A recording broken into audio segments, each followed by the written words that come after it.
네, 글로벌 핫 이슈 이어나가 보도록 하겠습니다. 자, 오늘 월요일입니다. 김민수 대표님 좀 전화 연결되어 있는데요. 네, 대표님 안녕하세요. 네, 안녕하십니까. 네, 대표님 오늘도 월요일 아침 일찍부터 시청자분들 만나 뵈러 오셨습니다. 인사 한 네. 말씀 부탁드릴게요. 네, 5월 달에 첫 이제 시작인 것 같은데요. 네. 4월 달까지도 그렇게 썩 재미가 없었는데 5월 달은 또 재미가 있어질지 지켜봐야 될 것 같습니다. 네, 그렇습니다.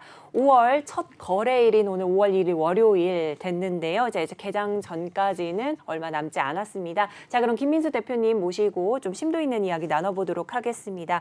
자, 지난 이제 뉴욕 증시 살펴보면요. 이제 3대 지수가 일제히 하락 마감했습니다. 거의 2에서 4%가량으로 큰 폭으로 떨어졌는데요. 어떻게 보셨을까요? 네, 불편하게 봤습니다. 좋을 리가 없을 네. 것 같고요. 네. 네, 특히 이제 미국 시장 관련돼서 최근에 나오는 동향은 공포심이 크게 나오고 있는 국면이라고 보여지고 있고요. 네. 그와 함께 지금 나오고 있는 대표적인 현상, 특히 저희가 다 아는 금리 관련된 변화도 지금 어떤 고삐를 갖출 것이다. 거기다가 과거의 금리 인상기와는 좀 다르게 긴축에 대한 강도가 좀 세질 것이라는 얘기, 그리고 또 중국과 관련된 봉쇄에 따른 이 부정적인 이슈들, 이 모든 것이 다 지금 시장에 영향을 끼치면서 움직이고 있는 단계라고 봐야 될 것 같고요. 네. 그러다 보니까 이제 1분기 빅테크 중심으로 기업들 실적이 거의 다 발표가 되는 흐름들 쪽에서 아무래도 시장을 바라보는 입장이 그렇게 썩 좋을 수는 없다라는 입장들. 그리고 특히 1분기 이후로 2분기는 좀 더 나아질 것이냐. 그런데 지금 오히려 불투명한 모습들이 더 많다 보니까 미국 시장에 대한 압박들이 더 커지게 나오는 현상이라고 봐야 될 것 같고요. 네. 그렇게 되면은 또 하나 그동안 기술주 성장주라고 하는 그만큼 어느 정도 어떤 영역을 확장해 나가고 있는 상황 쪽에서 부각을 많이 받았던 업체들이 대표적으로 코로나19를 통해서 어느 정도 성과를 냈던 회사들이 오히려 지금은 반대로 리오프닝 시대다 보니까 그때 받았던 특수나 그때 받았던 높은 시장의 밸류에이션들, 이런 것들은 지금 정당하게 주어지는 것보다 오히려 좀 훼손이 돼야 되는 게 아니겠느냐라는 관점 쪽에서 지금 종목들도 그렇고 시장들도 그렇고 상당히 급하게 움직이고 있는 상황들로 보여지고 있는데요. 막상 지수만 밀리고 종목들 빠지는 것만 보다 보게 되면 공포심이 크죠. 근데 이런 걸 반영되는 미국 시장의 지표들의 여러 가지는 일단 공포심에 거의 극단 쪽으로 달려가고 있다라고 하게 되면 저희가 심리를 생각해 봤을 때 모두 다 한 곳만 본다라고 했을 때는 또 그 반대의 부분들도 나올 수 있다고 생각 들고 있는데, 그런 변화가 이번 주 FOMC 회의가 이어지는 한 주 쪽에서 어떤 또 반전의 기회가 맞을지는 조금 더 확인해야 될 것 같습니다.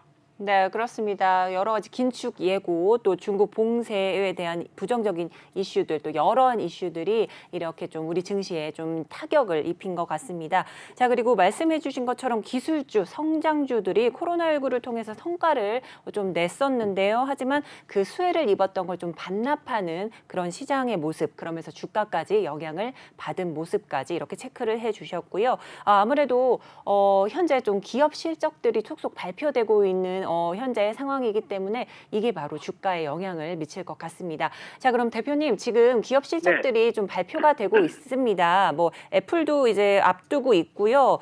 또 이제 뭐 화이자, 스타벅스 등 기업 실적 발표 좀 예정을 두고 있는데 이거를 어느 편을 좀 예의주시하면서 우리 좀 투자를 좀 조심해야 될 것 같습니까?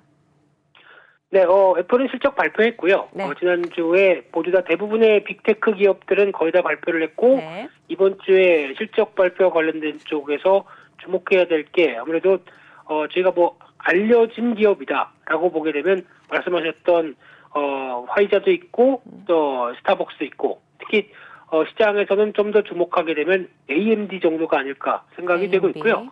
이게 특히 이제 스타벅스 같은 경우는 일단 그래도 리오프닝의 효과를 좀 더 누렸을 것이다. 관점 쪽에서 기대치가 올라가는데 하지만 그 커피 가격을 최근에 한번 올렸던 걸로 알고 있는데 그만큼 여러 가지 물류 비용이나 또 인건비까지 다 감안했을 때 그를 충분히 상쇄할 만한 정도의 가격 인상이냐라고 했을 때는 아직 물음에 대답을 못할 것 같습니다. 그래서 아마 생각했던 것보다 리오프닝의 효과를 강하게 누리기는 수익성은 좀 떨어지지 않겠느냐라고 바라보는 입장이고요. 또 두 번째 AMD 같은 경우는 일단 인텔과 같이 거의 또 쌍벽을 이루는 대표적인 주자죠. 그런데 지금 최근에 인텔의 실적이 PC와 관련된 출하량 그리고 또 수요가 과거의 리오프닝 때와는 코로나19 때와는 확연히 다르다라는 쪽에서 앞으로에 대한 전망이 불투명하다는 관점 쪽에서 주가도 실적에 대한 전망치도 부진했는데 마찬가지로 AMD도 그런 유사한 패턴을 보여줄 가능성은 높지만 하지만 최근에 인텔보다는 훨씬 더 성과를 내왔기 때문에 시장의 기대감은 조금 더 높아 있는 건 사실입니다. 이를 어느 정도 맞춰줄지도 체크해야 될 것 같습니다. 자, 이렇게 기업 실적들이 속속 발표되고 있는 가운데 말씀해 주셨던 것처럼 화이자, 또 스타벅스, 또 AMB까지 이렇게 짚어주셨습니다. 자, 주가에는 또 어떤 영향을 미칠지 여러분들 계속 지켜보시면서 좀 관망하는 관점 좀 봐야 될 것 같습니다. 자, 그러면 이번 주 핫 이슈가 있습니다. 바로 FOMC 회의 결과 발표 예정을 두고 있는데요. 자, 이거는 또 어떠한 좀 변동성을 좀 나타내면서 우리 좀 주가를 좀 영향을 줄 수 있을까요? 대표님? 여보세요? 네, 그렇습니다. 자, 현재 좀 긴축 예고와 또 중국 봉쇄의 부정적인 이슈 등이 여러 가지 이야기가 좀 맞물려 있는데요. 자, 현재 성장주 위주로 좀 기업 실적 발표들이 조금 나타내주고 있습니다. 자, 이제 코로나19를 통해서 수혜를 받은 기업들이 있는 반면에 또 타격을 받은 이런 기업들도 있을 것 같습니다. 자, 그렇게 된다면 이제 엔데믹 나아가면서 또 반대로 또 타격과 수혜를 입는 기업들이 각각 동시에 나타날 것 같습니다. 자, 이제 여러분들도 내가 가지고 있는 종목이 어떠한 흐름을 좀 타고 있을지 이런 걸 좀 예의주시하면서 계속 지켜보셔야 될 것 같습니다. 자, 그럼 대표님 전화 연결됐을까요? 네, 됐습니다. 네, 그렇습니다. 네. 자, 이제 FOMC 회의 좀 결과가 이제 발표 예정을 하고 있습니다. 자, 이런 거는 또 어떤 우리 주가에 좀 영향을 미치고 아니면 또 주가를 좀 끌어갈지 좀 이야기 나눠주실까요? 네, FOMC 회의 관련돼서 지금 바라보는 게 편안하지만은 않죠. 과거와 다르게 금리를 올리겠다는 입장들이 뚜렷하다 보니까 거기서 나오는 변화를 일단 1차로는 지난 3월 달에 25bp를 올렸고요. 이 5월 달은 최근에 나오고 있는 물가 상승 압력을 봤을 때 인플레이션 파이터 입장을 가져가겠다라는 쪽에 뚜렷한 상황이다 보니까 시장은 일단 50bp까지는 당연히 하는 걸로 알고 있고 그 이상으로 하는 거 아니야? 라는 관점에서 한 75bp나 또 그 다음에 속도와 관련된 부분. 그래서 즉 이번에 50bp 하고 다음에 한 6월, 7월까지 계속 50bp 정도를 계속 강화를 시킬 것이다. 라는 쪽에 대한 우려감들이 반영이 돼 있는 상태고요. 게다가 또 중요한 거는 저희가 알고 있는 QT, 즉 양적 완화의 반대 양적 긴축이죠. 양적 긴축을 시행하는 것은 과거에 시장의 어떤 유동성 공급을 위해서 연준이 무지막지하게 돈을 풀었던 반대 효과라고 보시면 됩니다. 그렇다면은 지금은 너무 많이 풀려 있으니까 그리고 또 연준의 대차 대조표를 보게 되면 갖고 있는 채권이 너무 많으니까 이걸 어느 정도 적절히 정리를 해야겠다는 입장에서 시중에 있는 자금을 빨아당기는 진공청소기죠. 이 역할을 하려고 준비를 하고 있다 보니까 시장에 대한 부담감이 커지는 게 맞다라고 봐야 될 것 같고요. 그만큼 어느 정도의 기준을 보여주면서 이번에 고삐를 빠르게 또 강하게 당길 것인가가 가장 큰 관건으로 남아있는 입장이다 보니까 지금 최근에 나오는 주가도 그렇고 시장의 반응도 그렇게 썩 좋은 편은 아니라고 봐야 되겠죠. 이게 가장 큰 핵심으로 봐야 될 부분들이고요. 그렇게 되면은 이제 또 항상 시장은 FOMC가 다가오면서 금리와 관련된 부분의 결정이 있기 전까지는 불안합니다.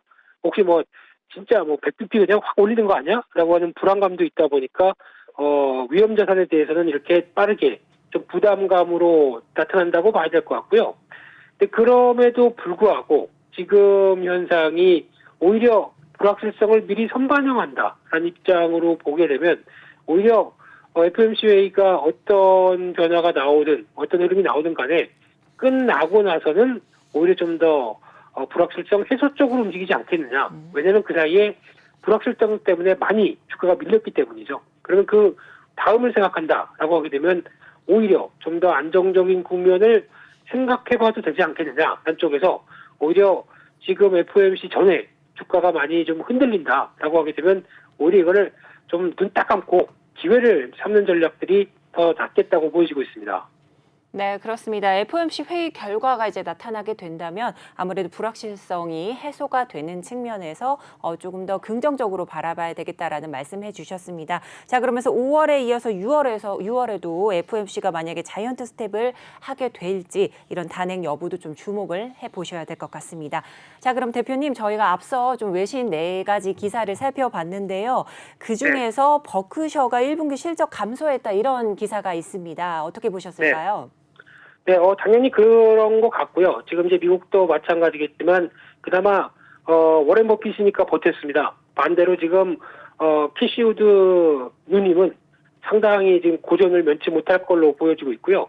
그런 쪽에서, 기존에 보였던, AARK, 이 성장주를 추종하면서 움직였던 대표적인 또 자산 운용사도 마찬가지겠고, 그와 관련된 ETF 설정도 마찬가지겠고, 상당히 지금 위축세가 심할 건데 그럼에도 불구하고 지금 워렌 버핏의 버크셔 해서웨이의 주주총회와 또 나왔던 여러 가지 변화로 봤을 때 지금 워렌 버핏의 결정과 그에 투자하는 회사들의 동향을 보게 되면 그렇게 크게 시장의 우려보단 압박은 아니었다라고 보고 있습니다. 당연히 미국 시장이 위축되니까 영향을 받는 건 사실이었고 거기다가 1분기 당연히 성적이 안 좋은 상황 쪽에서 위축되는 건 맞겠지만 지금 대부분 어떤 자산의 구성 항목을 봤을 때 애플의 비중이 가장 많은 부분들이 영향을 받았던 정도 그리고 나머지 시가총액 상위 종목들의 병향을 그대로 가져갔던 걸 생각하게 되면은 아마 그동안 현금이 상당히 많았었죠. 거의 뭐 60조 이상 갖고 있었던 현금을 이제 또 추가적으로 투자하는 데 사용했다라는 뉴스를 봤을 때는 역시 그래도 이렇게 위축된 시기에 베팅을 하는 워렌 버핏 선생님의 또 지혜가 발현되는 게 아닌가라는 생각도 들고 있고요. 또 하나 상위 5개 종목들의 투자한 종목들의 흐름을 봤을 때 당연히 다 줄었습니다. 근데 이번 분기 보고서에 나왔던 눈길이 가는 정유사 같은 경우는 지금 쉐브론인가요? 그렇게 알고 있는데 이 회사가 과거에 한 평가 비중이 작년 동기 대비해서 거의 한 5배 이상 성장을 했다라는 얘기는 지금 워렌 버핏에 대한 어떤 대응 능력들이 지금 정유사라든가 최근에 지금 투자했던 여러 가지 회사들의 동향을 봤을 때도 인플레이션을 대비하고 그에 충분히 어느 정도 어떤 성과를 낼 수 있을 만한 회사 대표적으로 일본의 5대 상사를 집중 매수해서 지금 성과를 내는 것도 그렇고 이런 경향을 봤을 때는 아마 너무 실망하기보다는 적절하게 또 기업들을 대응하는 관점들 그리고 또 최근에 있던 현금을 또 베팅을 하는 능력들 이런 걸 봤을 때는 아마 하반기 정도면 또 충분히 성과를 낼 수 있을 것이다라는 관점 쪽에서 여전히 어떤 능력은 탁월하신 분이기 때문에 제가 이렇게 말씀드리면 되게 창피하죠. 크신 분인데요. 네, 그래서 잘하실 거란 믿음은 여전히 있다고 생각됩니다. 네, 그렇습니다. 자, 이제 워런 버핏 버크셔 관련된 이야기인데요. 버크셔 1분기 실적이 감소되면서 조금은 위축이 됐겠지만 이런 워런 버핏의 투자의 기재죠. 투자 종목 간의 이런 이야기, 좀 베팅 능력 이런 것까지 좀 짚어주셨습니다. 자, 그러면 이제 글로벌 증시에 영향을 미쳐서 우리 국내 증시 마감 상황도 한번 살펴봐야 될 것 같습니다. 지난장 상승 마감을 좀 했습니다. 어떻게 보셨을까요? 네, 그래도 그나마 한국 증시는 잘 버텼습니다. 네. 특히 미국이나 글로벌 증시 모두 다 좀 위축이 된 가운데 또 하나 변화가 중국 쪽에서 나왔죠. 네. 한 목요일, 금요일 이런 때 빠르게 또 기대감이 반영되면서 중국 정부가 봉쇄를 해서 여러 가지 부정적인 여파는 있다고 하더라도 이를 그대로 좌시하지는 않을 것이냐, 것이 아니지 않느냐라는 네. 쪽에서 경기 부양책에 대한 기대감과 또 이번 주 중국은 또 근로자의 날과 함께 좀 쉬죠. 그래서 약간 충격을 흡수한 이후에 그 사이에 중국 정부가 할 수 있는 일들이 좀 더 나오지 않겠느냐라는 기대감이 작용되는 모습들로 주가는 반영했다고 봐야 될 것 같고요. 근데 국내 증시와 이제 미국 간의 관계, 특히 그동안 흐름을 보게 되면 야 무슨 한국 증시에 매매를 하냐, 그냥 미국 증시 그냥 거기가 훨씬 더 서학개미가 돼서 글로벌을 함께 눈길끼면서 조정 웬만큼 안 잘 안 받아라고 해서 미국 시장으로 갔던 수많은 서학개미 분들이 또 지금은 고통을 받는 시기죠. 근데 반대로 보게 되면 오히려 이런 악재 투성이고 미국 시장만 보고 있게 되면 국내 증시도 거의 낙폭을 키울 걸로 보여지고 있는데 네. 그럼에도 불구하고 견조하게 버틴다는 얘기는 한국 증시는 지난 미국의 본격적인 조정보다 훨씬 더 그 이전부터 조정을 받아왔기 때문에 네. 쉽게 말씀드리면 고점은 미국은 한 11월 달에 작년 11월 달에 나왔던 부분들 또 우리는 그 이전에 한 5, 6개월 전부터 고점 나오고 밀리고 있었던 상황이기 때문에 오히려 자리를 좀 더 빨리 잡으려고 하는 게 아닐까라는 점, 게다가 1분기 실적 발표를 보다 보면 한국 기업들의 인플레이션 대처 능력들은 상당히 뛰어나다라는 쪽이 확인되다 보니까 오히려 이런 부분들이 근저에 자리를 잡으면서 시장을 지지하는 역할을 하고 있다라고 보게 되면 아마 이제 미국 시장이 추가적으로 더 급하게 하락하기에는 제가 보기엔 나스닥 기준으로는 한 12,000 정도에서는 크게 흔들리지 않을 걸로 봅니다만 그 정도까지 만약에 밀린다고 하더라도 한국 시장은 코스피 한 2,600 정도는 어느 정도 좀 견조하게 지지하려고 나올 것 같고요. 네. 게다가 또 미국은 성장주와 기술주 중에 또 고평가된 종목들이 하락을 주도하게 되면 국내 종목들은 또 그런 쪽은 아니죠. 그나마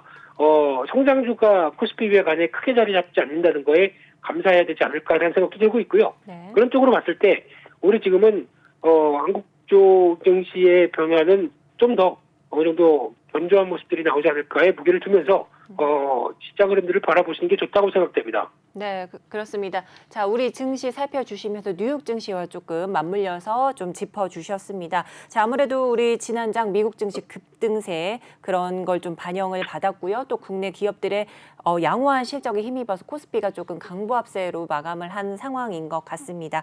자, 근데 대표님 제가 네. 일각에서 들은 게 5월은 좀 증시가 좋지 않은 달이다 이런 이야기를 좀 들었습니다.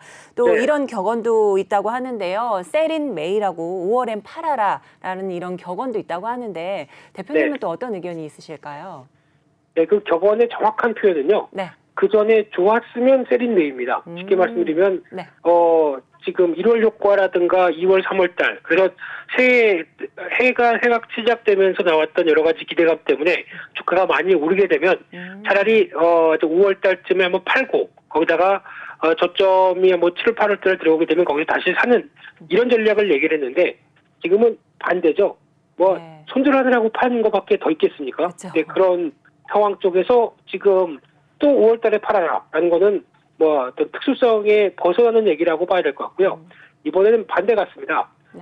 일단 오히려 바인 메이가 낫다고 생각 들고 있고요. 네. 지금 주가가 하락세를 많이 보인다. 오히려 또 충격을 받았다고 하는 지금 자리라고 하게 되면 여기서 팔 건 없습니다. 네. 오히려 또 비중을 늘려서 지금 위기를 오히려 기회로 삼는 전략들이 솔직히 더 낫다고 생각이 들고 있습니다. 네, 그렇습니다. 자, 위기를 기회로 삼아라라는 말씀까지 해주셨는데요. 자, 그럼 계산까지 한 20여 분 정도 남았습니다. 시청자분들께 오늘 투자 포인트나 아니면은 한 말씀 해주실 수 있으실까요? 네, 어렵습니다. 4월 달에 이어서 5월 달도 어려운 것 같고요. 그리고 또 변동성도 크고 또 월초에 나오는 지표들과 함께 우려감이 커지지만 항상 위기는 많이 위축됐을 때 그리고 또 기회는 많이 위축됐을 때 나오는 게 기회가 아닌가 싶습니다. 그렇기 때문에 지금 너무 시장을 바라보면서 어떤 여러 가지 시장 변수와 관련돼서 이것저것 체크하시는 것보다 내가 갖고 있는 기업 그리고 또 보유하고 있는 주주로서의 내 기업의 활동이 충분히 잘 이어가고 있는지 체크해 보시고 큰 변화가 없다라고 하게 되면 주가만 밀린 거죠. 그러면 그를 오히려 활용하는 전략들이 좋지 않겠느냐 이렇게 바라보고 있습니다. 네, 그렇습니다. 자, 오늘 도움 말씀 주신 김민수 대표님 감사드립니다. 네, 감사합니다. 네, 지금까지 김민수 대표님과 함께 글로벌 증시 또 국내 전망까지 살펴봤습니다.